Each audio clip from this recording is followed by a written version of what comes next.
Halo semuanya, saya Muhammad Rayana Kusumanegara dengan NIM 2004404 dari Pendidikan Matematika A, Fakultas Pendidikan Matematika dan Ilmu Pengetahuan Alam, Universitas Pendidikan Indonesia.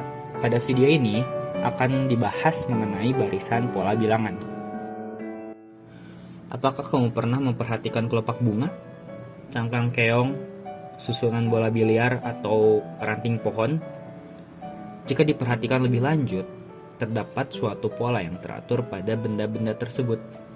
Kita bisa lihat bahwa makin teratur pola yang dimiliki oleh suatu benda, akan makin indah suatu benda tersebut. Dari contoh-contoh tersebut, misalnya susunan bola biliar, terdapat pola yang teratur pada susunan bola tersebut. Nah, pola-pola tersebut dapat diwakili oleh suatu bilangan tertentu. Jika kita urutkan pola-pola tersebut dengan aturan tertentu, maka diperolehlah suatu barisan pola bilangan. Contohnya di sini ada beberapa bentuk dari segi banyak. Bentuk-bentuk tersebut dapat kita representasikan dengan suatu bilangan. Misalnya, kita akan merepresentasikan sudut-sudut yang terbentuk dengan suatu bilangan. Pada segi banyak yang pertama, ada 4 sudut. Pada segi banyak yang kedua, ada 5 sudut. Pada segi banyak yang ketiga, ada 6 sudut. Pada segi banyak yang keempat, ada 7 sudut. Pada segi banyak yang kelima, ada 8 sudut. Begitupun segi banyak ke-6 dan segi banyak selanjutnya bisa kita representasikan dengan sebuah bilangan. Nah, kita sudah memperoleh bilangan-bilangan berikut, yaitu 4, 5, 6, 7, 8, dan seterusnya. Selamat, maka dari itu kita sudah memperoleh suatu barisan bilangan. Untuk lebih paham lagi mengenai barisan pola bilangan, coba simak beberapa masalah ini. Coba temukan 3 bilangan genap yang lebih dari 0 dan berurutan, yang mana ketika ketiga bilangan genap yang berurutan tersebut dijumlahkan, hasilnya adalah 54. Bagaimana langkah awalnya? Tentunya kita harus coba-coba terlebih dahulu. Untuk memecahkan masalah mengenai barisan pola bilangan, kita harus berani untuk mencoba-coba terlebih dahulu sampai menemukan suatu pola yang berlaku pada barisan tersebut. Baiklah, mari kita coba-coba saja terlebih dahulu. Bilangan genap yang lebih dari 0 dan berurutan yaitu 2, 4, 6, 8, dan seterusnya. Mari kita coba jumlahkan bilangan-bilangan genap yang berurutan tersebut. Seperti ini. Kumpulan pertama yaitu 2 ditambah 4 ditambah 6 sama dengan 12 yang dimulai dari 2. Kumpulan kedua yaitu 4 ditambah 6 ditambah 8 sama dengan 18 yang dimulai dari 4. Kumpulan ketiga 6 ditambah 8 ditambah 10 yaitu 24 dimulai dari 6. Kumpulan keempat yaitu 8 ditambah 10 ditambah 12 sama dengan 30 dimulai dari 8. Dan seterusnya. Kita perhatikan hasil jumlahnya. Apakah polanya sudah terlihat? Selisih tiap bilangan hasil penjumlahannya yaitu 6. Sehingga kita bisa memperoleh suatu barisan sebagai berikut: 12, 18, 24, 30, dan seterusnya.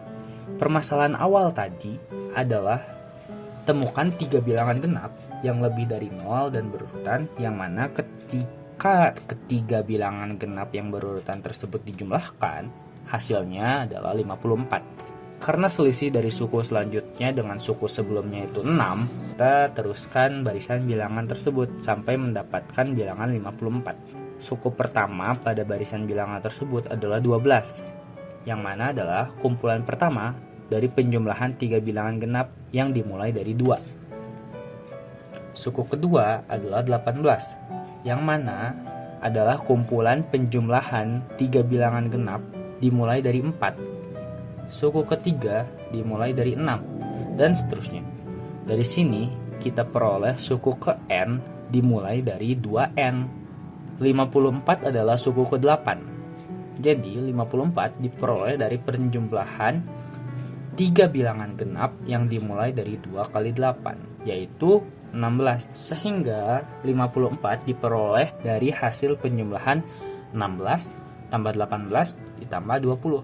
Selanjutnya, coba perhatikan barisan bilangan berikut.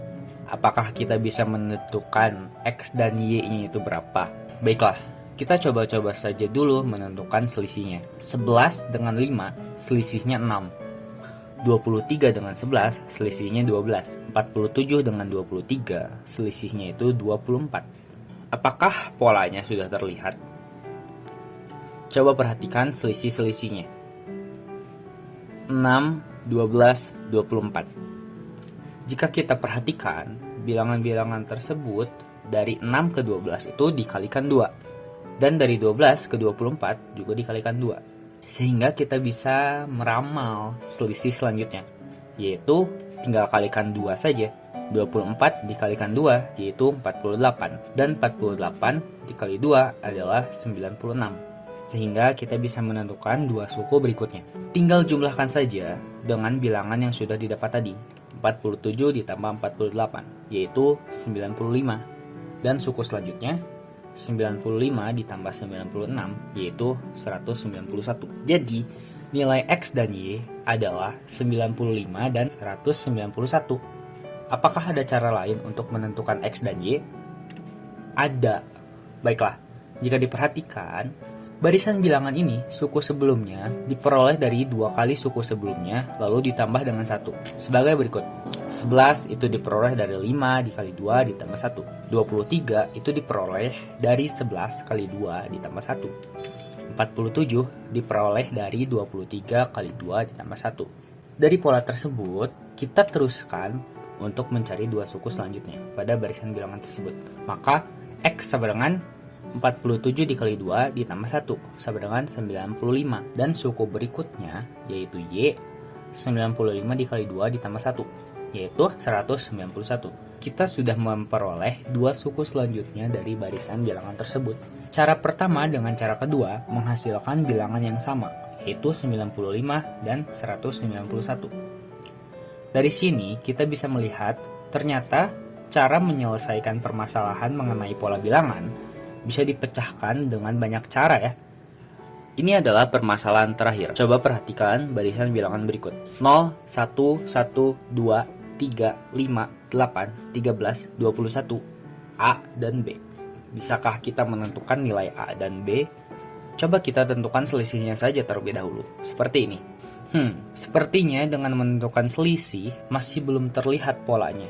Baiklah, perhatikan suku sebelumnya dan sesudahnya pada bilangan-bilangan yang ada pada barisan tersebut.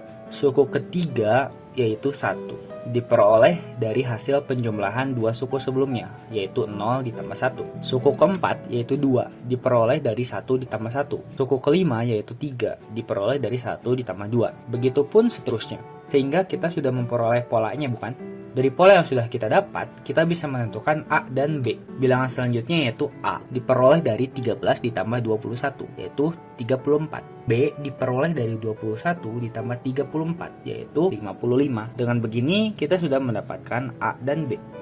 Polanya menarik, bukan? Barisan dengan pola ini disebut dengan barisan bilangan Fibonacci. Penemunya adalah Bapak Leonardo da Vinci. Pola Fibonacci ini banyak ditemukan di alam. Salah satunya adalah bunga matahari. Dari titik tengah menuju ke lingkaran yang lebih luar, polanya mengikuti deret Fibonacci. Dalam belajar matematika, kita akan sering menemui banyak pola. Setiap pola itu memiliki rumus atau karakteristiknya masing-masing. Dapat berupa bentuk geometri atau relasi matematika seperti yang sudah dibahas sebelumnya. Pada kehidupan sehari-hari juga, pola itu hampir ada di setiap tempat dalam kehidupan. Dengan mempelajari materi ini, kalian diharapkan mampu mengamati pola yang ada pada kehidupan sehari-hari. Sebagai contoh, saat kita sedang mencari alamat rumah di suatu pemukiman, dengan mengamati nomor-nomor rumah pada suatu pemukiman tersebut, kita bisa tahu sisi mana yang nomornya ganjil, sisi mana yang nomornya genap. Kita akan makin mudah untuk mencari alamat rumah tertentu. Itu salah satu contohnya. Sebenarnya masih banyak penerapan pola pada kehidupan sehari-hari. Coba pikirkan lagi, masalah mengenai pola apa yang ada pada kehidupan sehari-hari? Baiklah, terakhir ini ada latihan soal. Coba kalian kerjakan dulu ya dengan cara mempause video ini. Jika sudah dikerjakan, coba cocokkan jawabannya dengan jawaban yang ada. Ini dia jawabannya. Apakah sudah sesuai? Jika sudah sesuai, kalian hebat. Baiklah, itu saja yang dapat saya sampaikan. Semoga video ini bermanfaat ya. Saya Muhammad Rayana Kusumanegara. Terima kasih dan sampai jumpa.